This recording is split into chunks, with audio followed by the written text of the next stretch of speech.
ആരാധനാബലി, പാപപരിഹാര ബലി, കൃതജ്ഞതാബലി, പ്രാർത്ഥനാബലി.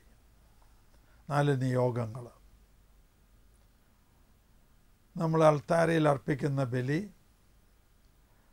2000 വർഷം മുമ്പ് യേശു ഗാഗുൽത്തായിൽ അർപ്പിച്ച ബലിയുടെ തുടർച്ചയാണ് എന്ന് നമ്മൾ കണ്ടു. നമ്മൾ കൊടുക്കുന്ന കാഴ്ചയുടെ വിലയല്ല പ്രധാനപ്പെട്ടത്, എന്ത് മനോഭാവത്തോടു കൂടി കാഴ്ച കൊടുക്കുന്നു അതാണ് പ്രാധാന്യമറിയിക്കുന്നത് എന്നും നമ്മൾ കണ്ടു. നമ്മൾ അൾത്താരയിൽ ബലിയർപ്പിക്കുമ്പോൾ അപ്പവും വീഞ്ഞുമാണ് കാഴ്ച കൊടുക്കുന്നത്. എന്തുകൊണ്ട്? സഭ നമ്മളെ അങ്ങനെ പഠിപ്പിക്കുന്നു. സഭ എന്തുകൊണ്ടാണ് അപ്പവും വീഞ്ഞും എടുത്ത് ബലിയർപ്പിക്കുന്നത്? യേശു അങ്ങനെയാണ് ആദ്യത്തെ ബലിയിൽ ചെയ്തത്. എന്തുകൊണ്ടായിരിക്കും യേശു അപ്പവും വീഞ്ഞും എടുത്തത്? ഈ ചോദ്യം വരെയാണ് നമ്മൾ കഴിഞ്ഞ എപ്പിസോഡിൽ കണ്ടത്. യേശു എന്തുകൊണ്ടാണ് അപ്പവും വീഞ്ഞും എടുത്തത്? നമുക്ക് ഒരു കാര്യം മനസ്സിലാക്കാനുണ്ട്.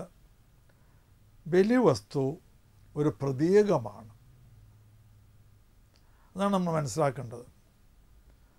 ഞാനൊരു വ്യക്തിക്ക് ഒരു സമ്മാനം കൊടുക്കുമ്പോൾ അതൊരു പ്രതീകമാണ്. എന്ത് കൊടുക്കുമ്പോഴും അത് തന്നെ ഒരു പ്രതീകം മാത്രം, ഒരു അടയാളം, പ്രതീകമാണ്. അപ്പവും വീഞ്ഞും എന്തിൻ്റെ പ്രതീകമാണ്? അപ്പവും വീഞ്ഞും ജീവൻ നിലനിർത്താനുള്ള ഉപാധികളാണ്. അപ്പോൾ അപ്പവും വീഞ്ഞും അർപ്പിക്കുക വഴി, ബലിയർപ്പിക്കുക വഴി യേശു അർത്ഥമാക്കിയത് എന്താണ്? തൻ്റെ ജീവൻ ബലിയർപ്പിക്കാൻ തയ്യാറാണ് എന്ന് പ്രഖ്യാപിക്കുകയായിരുന്നു.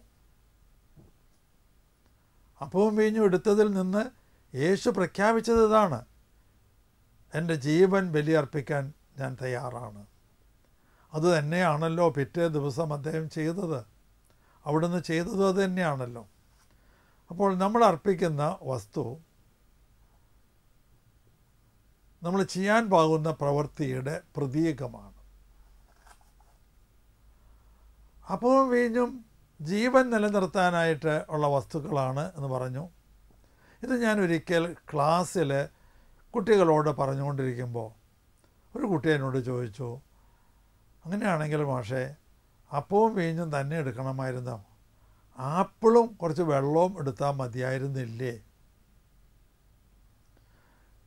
ഇത് ചോദിച്ച കാലഘട്ടം ഏതാണ്ട് നിങ്ങൾക്ക് ഞാൻ പറഞ്ഞു തരാം കാര്യമുണ്ട്. കുർബാനയ്ക്ക് വീഞ്ഞ് ഉപയോഗിക്കുന്നതിനെക്കുറിച്ച് ഒരു തർക്കം പത്രമാസികകളിലൊക്കെ നിലനിൽക്കുന്ന കാലഘട്ടത്തിലാണ് ഈ കുട്ടിയെന്നോട് ചോദിച്ചത്. ആപ്പിളും വെള്ളവും എടുത്താൽ മതിയായിരുന്നില്ലേ? എനിക്ക് പെട്ടെന്ന് അതിന് ഉത്തരവൊന്നും പറയാൻ പറ്റിയില്ല. പിന്നെ വായനയിലൂടെയും തമ്പുരാൻ തന്ന വെളിപ്പെടുത്തലിലൂടെയും കുറേ കാര്യങ്ങൾ എനിക്ക് മനസ്സിലായി. അത് ഞാൻ പിന്നീട് കുട്ടികളോട് സംസാരിക്കുമ്പോൾ അത് പറയാറുണ്ട്. അപ്പവും വീഞ്ഞും ജീവൻ നിലനിർത്തുന്നത് മാത്രമല്ല, അതിന് വേറെ കുറേ പ്രാതിനിധ്യ സ്വഭാവങ്ങളുണ്ട്. എന്തൊക്കെയാണത്? അപ്പം എന്ന് പറയുന്നത് കൂട്ടായ്മയെ സൂചിപ്പിക്കുന്നു. എങ്ങനെയാണ് അപ്പം ഉണ്ടാകുന്നത്? അനേകം ഗോതമ്പ് മണികൾ ചേർന്നിട്ടാണ് അപ്പം ഉണ്ടാകുന്നത്. ഒരു കൂട്ടായ്മ.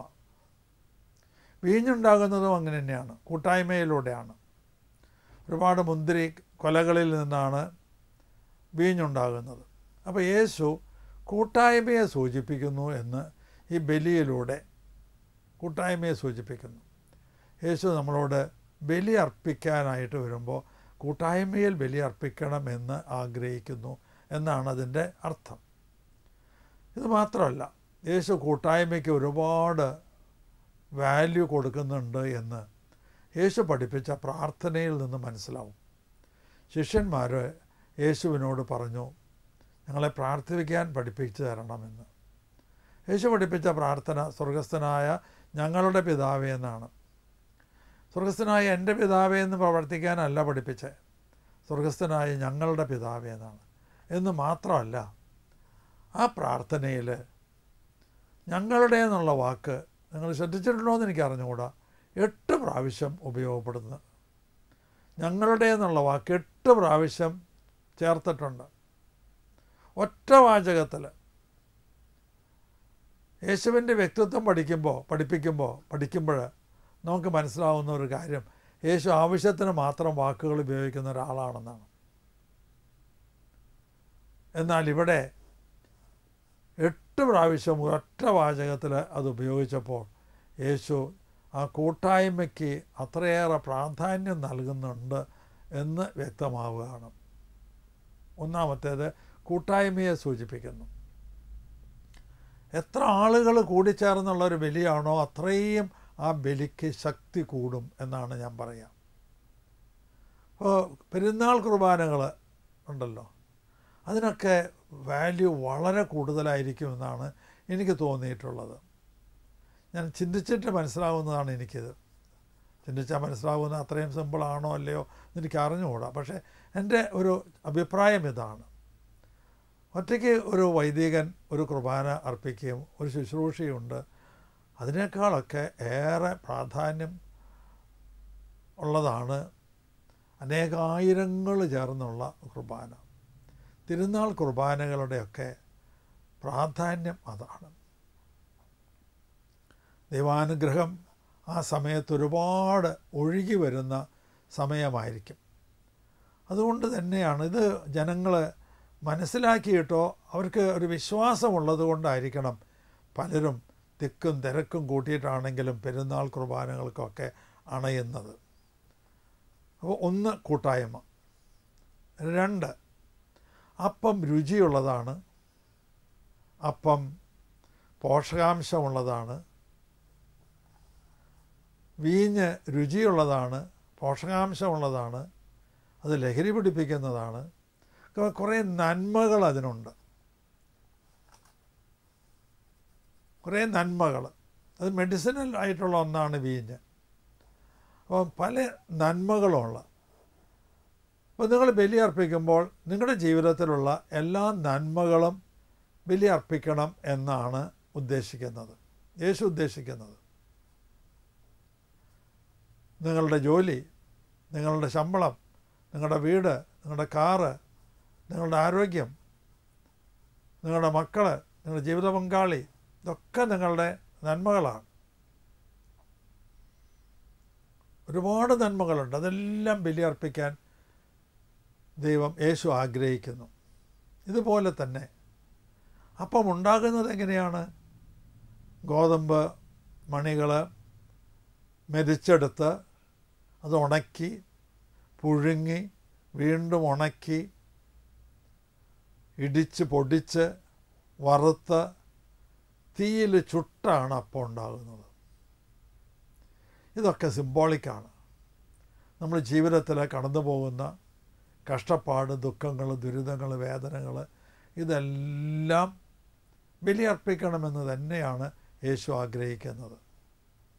വീഞ്ഞുണ്ടാകുന്നത് അങ്ങനെയാണ്. മുന്തിരിക്കൊലകൾ പറിച്ചെടുത്ത് ചക്കിലിട്ട് ആട്ടി പിഴിഞ്ഞ് നീരെടുത്ത് കെട്ടിവെച്ച് വീണ്ടും അരിച്ച് വീണ്ടും കെട്ടിവെച്ച് അങ്ങനെയൊക്കെയാണ് വീഞ്ഞുണ്ടാകുന്നത്. വീഞ്ഞുണ്ടാകുന്ന പ്രക്രിയയിൽ ആ മുന്തിരി ഫലങ്ങൾ ഒരുപാട് കഷ്ടതകളിലൂടെ കടന്നു പോകുന്നു. നമ്മുടെ ജീവിതത്തിൽ നമ്മൾ കടന്നു പോകുന്ന ദുഃഖം, ദുരിതം, വേദന, കഷ്ടപ്പാട്, രോഗങ്ങൾ, പരാജയങ്ങൾ, ഇതെല്ലാം ബലി അർപ്പിക്കണം എന്ന് യേശു ആഗ്രഹിക്കുന്നു എന്ന് ഞാൻ മനസ്സിലാക്കുന്നു. അപ്പോൾ എന്തൊക്കെയാണ് നമ്മൾ ബലി അർപ്പിക്കുന്നത്? അപ്പവും വീഞ്ഞും അർപ്പിക്കുമ്പോൾ അത് എന്തിൻ്റെ സിമ്പിളാണ്? നമ്മുടെ നിയോഗങ്ങൾ എന്തൊക്കെയാണ്? നിങ്ങളിലുള്ള എല്ലാ നന്മകളും, നിങ്ങളിലുള്ള എല്ലാ തിന്മകളും, നിങ്ങളുടെ പാപാവസ്ഥയും എന്ന് വേണ്ട എല്ലാ everything, anything and everything in your life, അത് മുഴുവൻ തമ്പുരാനെ ബലിയർപ്പിക്കുക. ഇതിൻ്റെ പ്രത്യേകത ഇതാണ്, യേശുവിന് കൊടുക്കുന്നതൊന്നും അതേപോലെ തിരിച്ചു കിട്ടില്ല. യേശുവിന് കൊടുത്തത് കുറവുകളാണെങ്കിൽ അതൊക്കെ നിറവുകളായാണ് തിരിച്ചു കിട്ടുക. നിങ്ങൾ നന്മയാണ് നിങ്ങൾ കൊടുത്തതെങ്കിൽ, നിറവുകളാണ് കൊടുത്തതെങ്കിൽ അത് 10,000 മടങ്ങാക്കി നിങ്ങൾക്ക് മടക്കി കിട്ടും. ഇത് എൻ്റെ തെളിവ് എന്താ? ഇത് തെളിവ് ബൈബിളിലുണ്ട്. വെറും വെള്ളമാണ് കോരി 6 കൽഭരണികളിൽ നിറച്ച് യേശുവിന് കൊടുത്തത്. വെള്ളമെന്ന് പറയുന്നത് നിറമോ മണമോ ഗുണമോ വീര്യമോ രുചിയോ ലഹരിയോ ഒന്നുമില്ലാത്തതാണ്. അത് തമ്പുരാന് കൊടുത്തപ്പോൾ അത് മേൽത്തരം വീഞ്ഞാക്കി തമ്പുരാൻ മടക്കി തന്നു. അപ്പം അത്ര വിലപ്പെട്ടൊരു പലഹാരം അല്ല. യോഹന്നാൻ്റെ സുവിശേഷത്തിൽ പറയുന്ന 5 ബാർലിയപ്പം ഉണ്ടായിരുന്നു എന്നാണ്. ആ ബാർലിയപ്പം കൊടുത്തു, 5 അപ്പം കൊടുത്തു. ഈ 5 അപ്പം 2 മീനും അത് 10,000 ഭക്ഷിച്ചു. സ്ത്രീകളും കുട്ടികളും കൂടാതെ 5,000 പുരുഷന്മാരുണ്ടായിരുന്നു എന്നാണ്. സ്ത്രീകളാണ് കൂടുതലുണ്ടാവുക. അപ്പോൾ 10,000-ലധികം ആൾക്കാർ ഭക്ഷിച്ചു. എന്നിട്ട് ബാക്കി വന്നു. അത് നമ്മൾ നിറവ് കൊടുത്താൽ അത് 10,000 മടങ്ങാക്കി കിട്ടും. കുറവുകൾ കൊടുത്താൽ അവയെല്ലാം നിറവുകളാക്കി കിട്ടും. യേശുവിന് നമ്മൾ ഈ കൊടുക്കുന്നത് ഒന്നും തന്നെ അങ്ങനെ തിരിച്ചു കിട്ടില്ല. അതെല്ലാം പുതിയ രൂപത്തിൽ കുറവുകളെ നിറവുകളാക്കിയും നിറവുകളെ 10,000 മടങ്ങാക്കിയും ദൈവം ഈ കുർബാനയിലൂടെ തിരിച്ച് നമുക്ക് തരുന്നു, വിശുദ്ധ ബലിയിലൂടെ.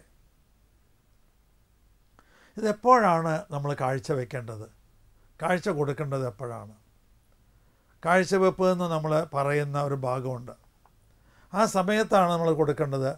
അപ്പവും വീഞ്ഞും കാസയിലും പീലാസയിലും ഉയർത്തി കാണിക്കുന്ന ആ സമയം. കുർബാനയിൽ 8 ഭാഗങ്ങളാണുള്ളത്.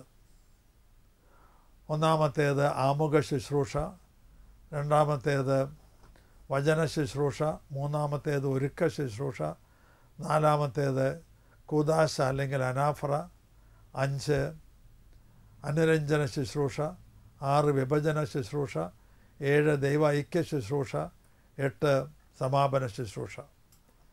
ഇതിൽ വചന ശുശ്രൂഷ കഴിഞ്ഞാൽ ഒരുക്ക ശുശ്രൂഷ, അതിന് ശേഷമാണ് കൂദാശ. ഇത് രണ്ടിൻ്റെ ഇടയിൽ ആണ് കാഴ്ചവെപ്പ് എന്ന് പറയുന്ന ഭാഗം. ആ സമയത്ത് നമുക്ക് ഇത് നമ്മുടെ കാഴ്ച വസ്തുക്കൾ കൊടുക്കാം. ഇപ്പോൾ കുർബാനയിൽ കാഴ്ച സമർപ്പണം എന്ന് പറയുന്നൊരു ഭാഗമുണ്ടല്ലോ, ആ സമയത്ത് നമുക്ക് കാഴ്ച കൊടുക്കാം. അത് ആ സമയം കുറച്ചേ ഉള്ളൂ, അതുകൊണ്ട് നമുക്ക് കൊടുക്കാനുള്ളത് മുഴുവൻ ആ സമയത്ത് കൊടുക്കാനായിട്ട് പറ്റിയെന്ന് വരില്ല. കാഴ്ച അർപ്പിക്കാൻ നമ്മൾ വാചാൽ പറയണം, സബ്സ്റ്റൻസായിട്ട് കൊടുക്കണമെന്നില്ല. നമ്മൾ നമ്മുടെ വാക്കുകൊണ്ട് എന്തൊക്കെയാണോ അതൊക്കെ സമർപ്പിച്ചാൽ മതി. ആ സമർപ്പിക്കുന്നതിനുള്ള നേരം എപ്പോഴാണ്? അതാണ് ഈ ഒരുക്ക ശുശ്രൂഷയുടെ സമയം, കാഴ്ചവെപ്പിൻ്റെ സമയം. ഇത് ആ സമയത്ത് തന്നെ ആവണമെന്നില്ല, അത് നേരത്തെ ആവാം. ഞാനൊക്കെ പലപ്പോഴും കുർബാനയ്ക്ക് പോകുന്നതിന് മുമ്പാണ് എനിക്ക് കാഴ്ച സമർപ്പിക്കാനുള്ളതെല്ലാം തമ്പുരാന് കൊടുക്കുന്നത്. 5 മുതൽ 5:30 വരെയുള്ള സമയത്ത് മിക്കവാറും എൻ്റെ കാഴ്ച സമർപ്പണം നടക്കും. കാരണം അത്രയും കാര്യങ്ങൾ നമുക്ക് പറയാനുണ്ട് ഓരോ കുർബാനയിലും കാഴ്ചവെക്കാനായിട്ട്. ഇത് നേരത്തെ കൂട്ടി ഒരുക്കി വെക്കുന്നതിൽ ഒരു തെറ്റുമില്ല. ജോലിക്കാരായ സ്ത്രീകൾ പലപ്പോഴും പിറ്റേ ദിവസം ഭക്ഷണം പാകം ചെയ്യാനുള്ള കായ്കറികളൊക്കെ അരിഞ്ഞ് ഒരു കവറിലാക്കി ഫ്രിഡ്ജിൽ സൂക്ഷിച്ച് വയ്ക്കും. കാലത്ത് തന്നെ അതെടുത്ത് കറി വയ്ക്കേ വേണ്ടൂ. അതുപോലെ നമ്മളെടുത്ത് ഈ കാഴ്ചവെക്കാനുള്ള എല്ലാ കാര്യങ്ങളും നിയോഗങ്ങളും നിങ്ങൾ നേരത്തെ കൂട്ടി എഴുതി തയ്യാറാക്കിയാലും കുഴപ്പമില്ല. ഞാനങ്ങനെ എഴുതി തയ്യാറാക്കി, ഒരു കാലത്ത് എഴുതി തയ്യാറാക്കിയാണ് ചെയ്യാറ്. സ്ഥിരമായിട്ട് അതിങ്ങനെ വായിക്കും, അങ്ങനെ ചെയ്യാറുണ്ട്. ഇപ്പോൾ അത് സന്ദർഭത്തിനനുസരിച്ച് ഓരോ കുർബാനയ്ക്കും അനുസരിച്ച് ചെയ്യുന്നത്. അപ്പോൾ നമുക്ക് കാഴ്ച കൊടുക്കാനുള്ള എല്ലാ സാധനങ്ങളും അത് നമ്മൾ തമ്പുരാന് ഈ സമയത്ത് അർപ്പിക്കുന്നു. നമ്മൾ ഈ കാഴ്ച കൊടുത്തതൊന്നും ദൈവത്തിന് സ്വീകാര്യമല്ല. എന്താ കാരണം? ദൈവത്തിന് സ്വീകാര്യമല്ലാത്തത് അത് നമ്മൾ പാപികളായതുകൊണ്ടാണ്. നമ്മൾ അശുദ്ധരാണ്. നമ്മൾ അശുദ്ധരായതുകൊണ്ട് നമ്മൾ കൊടുത്ത വസ്തുക്കളും അശുദ്ധമാണ്. ഇത് ദൈവത്തിൻ്റെ പരിശുദ്ധിയോടുകൂടി ചേർക്കാൻ പറ്റില്ല. വൈദികൻ പറയും, നിങ്ങൾ എനിക്ക് വേണ്ടി പ്രാർത്ഥിക്കുകയും നമ്മൾ പ്രാർത്ഥിക്കും. പക്ഷേ അതുകൊണ്ടൊന്നും നമ്മൾ കൊടുത്ത വസ്തുക്കൾ വിശുദ്ധമല്ല. അതിന് വിശുദ്ധീകരിക്കണം. അതിനുള്ള വാക്കാണ് കൂദാശ എന്ന് പറയുന്നത്. കൂദാശ ചെയ്യപ്പെടുക. അത് ഏതോ ഒരു പോർച്ചുഗീസ് വാക്കാണെന്ന് തോന്നുന്നു. ഖദ്ഷ് എന്ന മറ്റൊരു വാക്കാണ്, അതിൽ നിന്ന് വരുന്നതാണ്. മുറിച്ചു മാറ്റുക എന്നാണ് അതിൻ്റെ അർത്ഥം. മുറിച്ചു മാറ്റുക എന്ന് പറഞ്ഞാൽ എന്തിൽ നിന്ന് മുറിച്ചു മാറ്റുന്നു? അശുദ്ധിയിൽ നിന്ന് മുറിച്ചു മാറ്റുന്നു. എന്തിനു വേണ്ടി മുറിച്ചു മാറ്റുന്നു? ദൈവത്തിൻ്റെ വിശുദ്ധിയോടുകൂടി ചേർക്കാൻ വേണ്ടി മുറിച്ചു മാറ്റുന്നു. അതാണ് കൂദാശ ചെയ്യുന്നത്. അപ്പോൾ കൂദാശ വചനങ്ങൾ പറയുമ്പോഴാണ് ഈ വസ്തുക്കൾ വിശുദ്ധീകരിക്കപ്പെടുന്നത്. യേശുവിൻ്റെ തിരുശരീരവും തിരുരക്തവുമായി മാറുന്നത് അപ്പോഴാണ്. അത് ഞാനൊക്കെ ധരിച്ചിരുന്നത് ആ വാചകം പറയുന്ന സമയത്താണെന്ന്. ഇതെൻ്റെ ശരീരമാകുന്നു, ഇതെൻ്റെ രക്തമാകുന്നു എന്ന് പറയുന്ന ആ സമയത്താണത് സംഭവിക്കുന്നത് എന്നാണ് ഞാൻ ധരിച്ചിരുന്നത്. പിന്നീട് ചിലപ്പോഴൊക്കെ വൈദികരുമായിട്ട് സംസാരിക്കുമ്പോൾ അവരിങ്ങനെ പറഞ്ഞു തരാറുണ്ട്, that happens over A period of time. കുറച്ച് സമയം അതിൻ്റെ ഉള്ളിലാണ് അത് സംഭവിക്കുന്നത് എന്ന് വൈദികർ പറഞ്ഞ് മനസ്സിലാക്കി തരാറുണ്ട്. എന്തായാലും അത് വൈദികൻ്റെ ആ കൂദാശ വചനങ്ങൾ ഉച്ചരിക്കുമ്പോഴാണ് അതിൻ്റെ മൂർധന്യത്തിൽ അത് എത്തുന്നത്. യേശു അവിടെ ഇറങ്ങി വരികയാണ്. ഒരിക്കൽ തട്ടിൽ പിതാവ്, അന്ന് തട്ടിൽ അച്ഛനാണ്, ഞങ്ങളുടെ പ്രെയർ മീറ്റിങ്ങിൽ ഒരു ദിവസം വന്ന് സംസാരിക്കേണ്ടായി. പല ദിവസം വന്നിരുന്നു. അതിലൊരു ദിവസം അദ്ദേഹം പറഞ്ഞ കാര്യം ഇതാണ്. മദർ തെരേസ നമ്മുടെ നാട്ടിൽ ആദ്യമായി വന്ന കാലഘട്ടം, അന്ന് അദ്ദേഹം ആലുവ സെമിനാരിൽ പഠിക്കുകയാണ്. മദർ തെരേസ വരുന്നുണ്ട് എന്ന് അറിഞ്ഞപ്പോൾ എല്ലാ കുട്ടികളും നേരത്തെ ഭക്ഷണം കഴിച്ച് ഗാലറിയിൽ പോയി ഇരുന്നു. അങ്ങനെ മദർ തെരേസ വന്നു. സ്വാഗത പ്രസംഗകൻ 1 മണിക്കൂർ നേരം മദർ തെരേസയുടെ അവദാനങ്ങൾ പ്രകീർത്തിച്ചു. ഇത് കഴിഞ്ഞ് മദർ തെരേസ എഴുന്നേറ്റ് പ്രസംഗപീഠത്തിൻ്റെ അവിടെ ചെന്ന് 2 വാചകത്തിൽ പ്രസംഗം അവസാനിപ്പിച്ചു. ആ വാചകങ്ങൾ ഇങ്ങനെയായിരുന്നു: I live because of Jesus. ഞാൻ ജീവിക്കുന്നത് യേശു മൂലമാകുന്നു. Jesus lives because of priest. യേശു ജീവിക്കുന്നത് വൈദികൻ മൂലമാകുന്നു എന്ന്. അതിന് വളരെ അർത്ഥമുള്ള 2 വാചകങ്ങളാണ്. വൈദികൻ്റെ പ്രാധാന്യം വിളിച്ചോതുന്ന ഒരു വാചകമാണ് രണ്ടാമത്തെ. Jesus lives because of priest. യേശു പൂർണ്ണദൈവവും പൂർണ്ണ മനുഷ്യനുമായ യേശു ഈ അൾത്താരയിൽ വരുന്നത് വൈദികൻ ഈ വാക്കുകൾ ഉച്ചരിക്കുമ്പോഴാണ്. അതാണ് മദർ തെരേസ അർത്ഥമാക്കിയത്. പൂർണ്ണദൈവവും പൂർണ്ണ മനുഷ്യനുമായ യേശുവിനെ കണ്ടുമുട്ടുന്ന ഏക കൂദാശയാണ് വിശുദ്ധ കുർബാന, വിശുദ്ധ ബലി. അവിടെ യേശു വരികയാണ്. ഈ അവസരത്തിൽ അലസരായിരിക്കുന്ന എത്രയോ പേരാണ്. ഒരുപാട് പേരെ നമുക്ക് കാണാൻ കഴിയും. നമ്മുടെ പ്രധാനമന്ത്രി നമ്മുടെ വീട്ടിൽ വന്നു, അല്ലെങ്കിൽ നമ്മുടെ പള്ളിയിൽ വന്നു എന്ന് വിചാരിക്കുക. അങ്ങനെ വന്നാൽ നമ്മൾ എത്രമാത്രം താല്പര്യത്തോടു കൂടി അദ്ദേഹത്തെ വീക്ഷിക്കും. ഇത് പ്രധാനമന്ത്രിമാരുടെ പ്രധാനമന്ത്രിയായ യേശു, നമുക്ക് വേണ്ടി ജീവൻ അർപ്പിച്ച യേശു. ആ യേശു അവിടെ പള്ളിയിൽ അൾത്താരയിൽ എഴുന്നള്ളി വരുമ്പോൾ നമ്മളത് അറിയുന്നില്ല. ഇത്രയും പ്രധാനപ്പെട്ട നിമിഷമാണ് എന്ന് അറിയുന്നില്ല. അത് കുർബാനയെക്കുറിച്ച് നമുക്ക് അറിയാൻ പാടില്ലാത്തത് കൊണ്ടാണ്.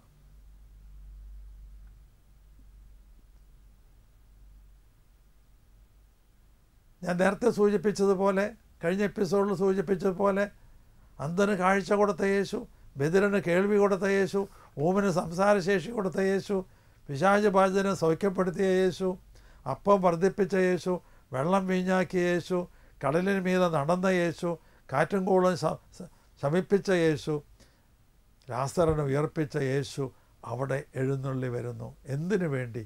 നമ്മൾ ചോദിക്കുന്ന ഏത് അനുഗ്രഹവും നമുക്ക് തരാൻ വേണ്ടി, നമ്മളെ സൗഖ്യപ്പെടുത്താൻ വേണ്ടി, നമുക്ക് കാഴ്ച തരാൻ വേണ്ടി, നമ്മുടെ അന്ധത മാറ്റാൻ, നമുക്ക് ബധിരത മാറ്റാൻ, ഇതിനൊക്കെയാണ് വരുന്നത്. നമ്മൾ ആ സമയത്ത് അലസരായി ഇരിക്കുന്നത് അജ്ഞത കൊണ്ട് മാത്രമല്ലേ? അത് കഴിഞ്ഞാൽ അവിടുന്ന് അങ്ങോട്ട് അനുരഞ്ജന ശുശ്രൂഷ, വിഭജന ശുശ്രൂഷ, ദൈവൈക്യ ശുശ്രൂഷ. അത് കുർബാന സ്വീകരണമാണ് ദൈവൈക്യ ശുശ്രൂഷ എന്ന് പറയുന്നത്. യേശുവിന് കൊടുത്ത കാഴ്ച നമ്മൾ അപ്പവും വീഞ്ഞും ഒക്കെ ആയിരിക്കാം, പക്ഷേ യേശു നമുക്ക് തിരിച്ചു തരുന്നത് തൻ്റെ ശരീരവും രക്തവുമാണ്. അത് സ്വീകരിക്കാൻ വിമുഖത കാണിക്കുന്ന എത്രയോ പേരാണുള്ളത്. ഇത് കഴിഞ്ഞാൽ വിശുദ്ധ കുർബാനയുടെ അവസാനത്തെ ശുശ്രൂഷ, സമാപന ശുശ്രൂഷ കഴിഞ്ഞാൽ അവിടെ ലത്തീൻ കുർബാനകളിൽ ഇങ്ങനെ പറയും, വിശുദ്ധ കുർബാന സമാപിച്ചു, സന്തോഷത്തോടു കൂടി പോവുക, സമാധാനത്തോടെ പോവുക എന്ന്. പള്ളിയിലെ കുർബാനയാണ്, ബലിയാണ് സമാപിച്ചത്. പള്ളിയിലെ ബലി അതാണ് സമാപിച്ചത്, കഴിഞ്ഞു. അതിന് 8 ഭാഗങ്ങളാണുള്ളത്. ശരിക്കുള്ള ബലിയിൽ 9 ഭാഗങ്ങളുണ്ട്. 9ാമത്തെ ഭാഗം പള്ളിക്ക് പുറത്താണ്. അതിൻ്റെ പേര് ജീവിത ബലി എന്നാണ്. ജീവിത ബലി, നമ്മുടെ ഓരോരുത്തരുടെയും ജീവിതം ഒരു ബലിയായി തീരാൻ ഉള്ളതാണ്. അതിനുള്ള ശക്തി പ്രാപിക്കാനാണ് നിങ്ങൾ വിശുദ്ധ കുർബാനയിൽ പങ്കെടുത്തത്. പള്ളിയിലെ ബലി അർപ്പിച്ചത് ഇനി ജീവിതമാകുന്ന ബലി അർപ്പിക്കാനുള്ള ശക്തിക്ക് വേണ്ടിയിട്ടാണ്.